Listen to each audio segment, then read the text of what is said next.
Направихме си ваксина за жълта треска, която не е задължителна, но е силно препоръчителна. Процедурата може да се извърши в РЗИ, но там нямаше налични и си я направихме в частна болница, а цената беше около 150 лева. Пътуваме от София до Истанбул с кола до летището. За около 5 часа се взима пътя. Ще летиме оттам, защото полетите са много изгодни. Около 700 лева има всеки ден, има различни часове. Ще паркираме до летището на един паркинг и цената на ден е около 7 лева, 190 турски лири. Летяхме с компания Саудия. Полетът ни беше от Истанбул, кратко прекачване в Саудитска Арабия, около час. След това кацнахме в Найроби. Общо пътуването около 10 часа. Ще ви покажа и храната в самолета. Честно казано, компанията не е от най-впечатляващите, но пък е супер изгодна. Има всичко необходимо, както и другите авиолинии. Бих казал, че обслужването е средно ниво. Още на летището си сменихме пари. Останахме 2 нощувки в Найроби, настанихме се в 4-звезден хотел, където нощувката за човек беше 35 лева приблизителна цена. Един ден прекарахме в Найроби, като посетихме един от най-бедните квартали в Кения, но за него имам отделен влог. Не забравяйте да се абонирате, да ми харесате канала и да коментирате, това ще ми подпомогне на видеята. Спряхме на първата спирка към Масаи Мара, 6-дневното ни сафари. Пълно е тук с джипове и туристи. Спряхме на едно местенце с уникална гледка, сега ще ви го покажа. Пътя от Найроби до Масаи Мара около 4 часа и половина. Без спирките, значи поне около 6 часа. Станахме сутринта в 6 часа, тръгнахме 6:45, пред офиса се събрахме цялата група и ето ни тук, на много висока надморска височина. Затова и тук няма и комари, както в резерватите. Тук е добре. Продават разни неща, кожи от крави и други кафенца има тук. Има и шапки. Хладничко е, между другото. Септември месец, тук е общо взето тяхната зима и е около 20 градуса. Вече сме в Масаи Мара, един от най-впечатляващите паркове в Кения. Първото животно, което успяхме да видим, беше зебра. След това и негово величество жирафът. За мен това е едно от най-красивите животни в света. Разбира се, не минахме и без малко приключения. Малко неприятна случка за нашия шофьор. Наложи му се да сменя гума сред саваната, където от всякъде може да изкочи някой живо животно, а пък защо и не да те изяде. След това продължихме и имахме късмета да видим и гепарди. Това беше наистина специален момент. Денят ни приключи и пристигнахме в къмпинга. Седнахме около огъня и чакахме с нетърпение следващия ден, който щяхме да го прекараме целия в националния парк Масаи Мара.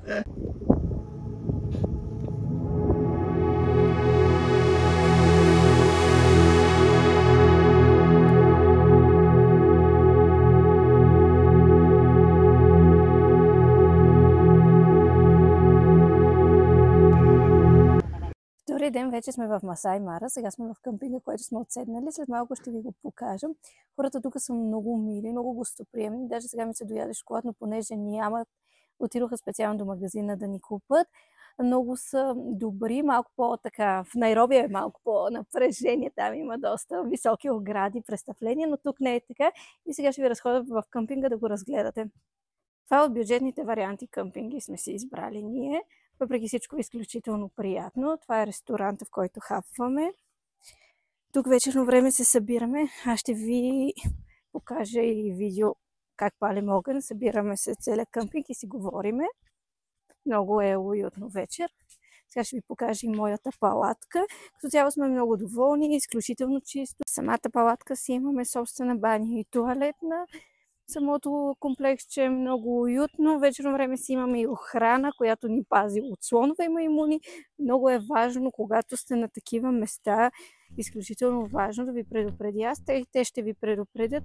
Трябва да затваряте всичко възможно, защото могат да влезнат маймуни и други диви животни. Ето е и самата палатка отвън.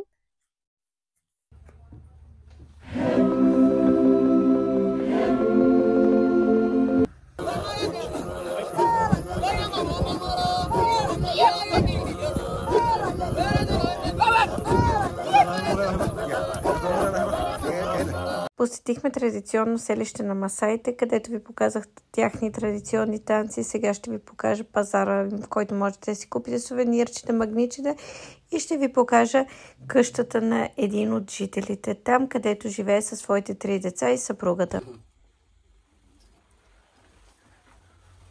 So that's a bed of 3 children. 3 children, yes. Yeah. This is the way of keeping stuff at the house. Here is the kitchen. This is our food. Food. Yes. And your. And this is a bed of me and my wife. Yeah. It's a big bed. Yes. And second house, I have one daughter. One daughter in the...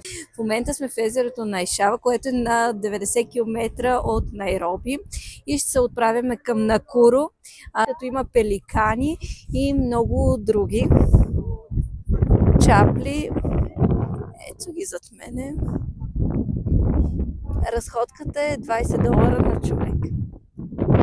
Изключително красиво. Може да ни завали дъжд, но трябва да сте над нещата. Тук има над 400 вида птици. Някои птици строят гнезда, които висят от дърветата като фенери, а други правят въздушни шоу-програми. А във водата се крият хипопотами. През деня лежат на групи в езерото, а вечер излизат да пасат трева. Изглеждат кротки, но всъщност са едни от най-агресивните животни в Африка.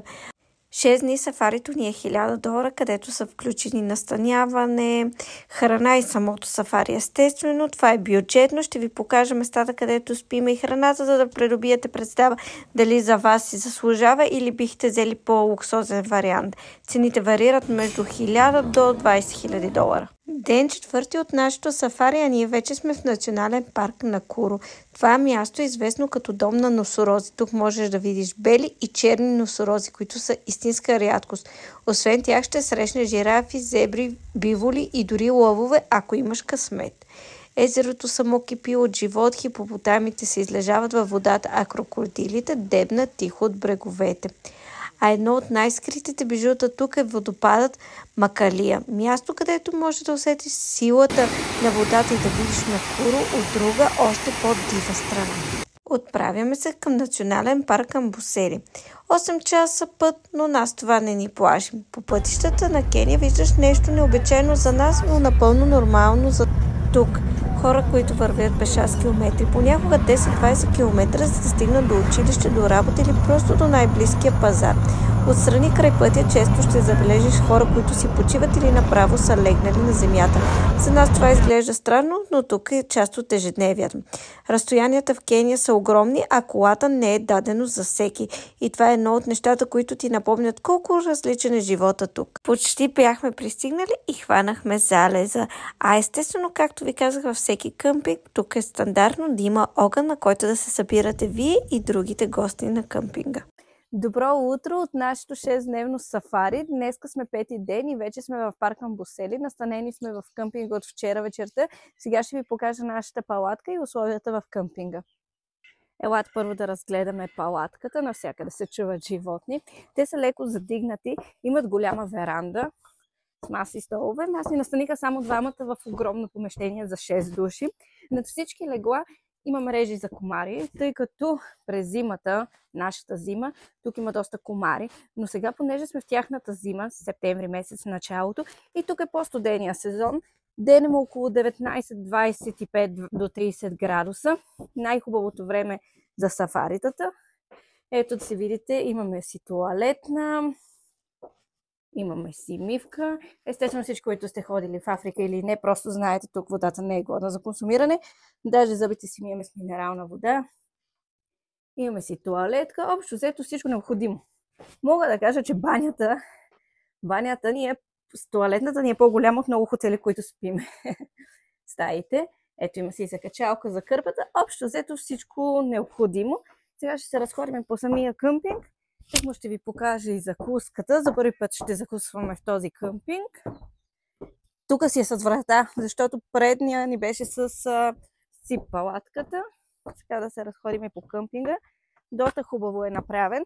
Това е от бюджетните варианти за настаняване, тъй като ние сме на доста бюджетен вариант сафари. Но на самите сафарите, дали сте бюджетен или скъп вариант, виждате едно и също, разбира се. Бих казал, че и тук условията са доста приятни. Всичко си е направено. Има си пътечки. И да видим закуската. Ето това ще хапвам. Не е това, ако си помислихте това. Не. Това е просто една нова приятелка. Седнахме на ресторанта, горе-долу. Избора е това. Боб, който е доста вкусен. Бекон, варено яйце, ментов кекс, някакво подобие на хляб. чайче. И ето така, това ни е гледката. Доста поддържан и приятен къмпинг, доста хубаво озеленен. Ще ми набреди, че това е доста от бюджетното настаняване. Бих казала, че наистина е много добро. Хайде да закусиме. Какво ще желаете, госпожо? Ден 5 от нашето сафари. Добре дошли в Национален парк Амбосели. Това е третия парк, който посещаваме още от първите минути. Разбираш колко различен е от Масай Мара и Накуро.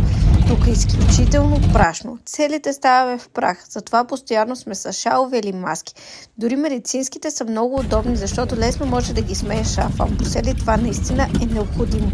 Самия парк е разположен в подножието на планина Калиманджаро, най-високия връх в Африка, висок цели 5895 метра. В ясни дни гледката е невероятна. Снежна шапка. На върха се издига над саваната, а пред нея вървят огромни стада слонове. Това е може би най-емблематичният кадър, който всеки си представя като чуе сафари. Амбосели не е голям парк. Пуща му около 392 квадратни километра, но въпреки това е изключително богат на диви животни. Тук живеят стотици слонове, лъвове, жирафи, зебри, хиени и антилопи. Интересното е, че макар и да е суха и прашна местност, в парка има и блатни зони, захранвани от подземни води на Калиманджаро. Именно за това тук винаги има зелени площи, където животните се събират да пасат и пият вода. След дългото сафари спряхме за кратка почивка в един резорт. Там имахме време да отидем до тоалетни, около час свободно да се разходим или пък да изпиеме кафе и да се отпуснем. Цените като навсякъде са изключително приятни. Едно кафе е между 2 до 5 лева, зависи от локацията. Докато пиехме кафе, компания ни правиха симпатични маймуни. Изглеждат мили, но трябва да внимавате, защото са доста нахални и винаги готови да отмъкнат нещо.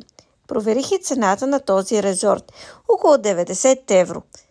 И честно казано, гледката е безценна. Представете си, плуваш в басейна, а около теб минават жирафи и зебри. Това е преживяване, което не може да се сравни с нищо друго. Навсякъде имаше много зеленина. Толкова, че в един момент се зачудих, още ли съм в Кения или пък вече съм в Бали. След резорта се отправихме и към мястото за обяд и скачихме едно възвишение с невероятна гледка към саваната. Там всеки получи своята лънчбокс меню, храна в кутии, но вкусът и атмосферата бяха наистина уникални. Да седиш и да хапваш и да гледаш безкрайната савана отгоре, усещането беше като сцена от филм. И честно казано, дори най-обикновения сандвич става гурме, когато гледката е такава. Ден 6 започна изключително рано. Събрахме багажа в къмпинга, закусихме и още в 6 часа потеглихме за последното сафари. Това беше последния ни ден и го започнахме с изгрев, спираш дъха. Започнахме Амбосели с залез и го завършихме с изгрев. Какво по-хубаво? На хоризонта се издигаха и балоните с горещ въздух, които летят всяка сутрин над парка. Изживяването е уникално. Да гледаш саваната отгоре и животните под теб. Полет е допълнителна екстра и струва около $450 на човек. Несравнимо усещане. По време на последното сафари имахме късмета да видим още веднъж животните, които най-много ни впечатлиха. Макар да беше последен ден, емоцията си остана все толкова силна.